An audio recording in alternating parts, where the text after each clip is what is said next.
मुख्यमंत्री देवेंद्र फडणवीसांनी नागपुरात महापालिकेच्या एका कार्यक्रमातून उपस्थित आमदारांना सूचना केली। नागपूरसाठी मोठा निधी दिला असून पुढच्या काळातही निधीची कमतरता भासणार नाही। पालकमंत्री चंद्रशेखर बावनकुळे यांच्यासह आमदार कृष्णा खोपडे, आमदार मोहन मते सतत शहराच्या विकासासंबंधी निधीसाठी माझं डोकं खातातच।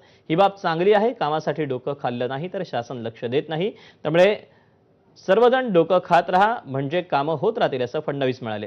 त्यांची ही सूचना नुकताच झालेल्या विद्यार्थी आंदोलनाच्या निकालाशी जुळवून अनेकांनी आश्चर्य व्यक्त केलं। माननीय महापौर असतील, उपमहापौर असतील, स्थायी समिती अध्यक्ष असतील, आपले वेगवेगळे सभापती असतील, ह्या सगळ्यांचा पाठपुरावा सातत्याने आमच्या पाठीशी सुरू असतो।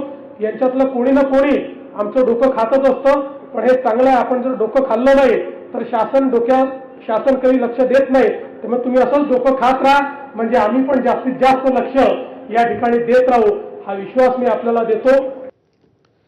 मुंबईतील गोरेगावच्या नेस्को संकुलात आयोजित शिवसेना जनतेच्या दारी कार्यक्रमात उपमुख्यमंत्री एकनाथ शिंदे यांनी नागरिकांना विविध शासकीय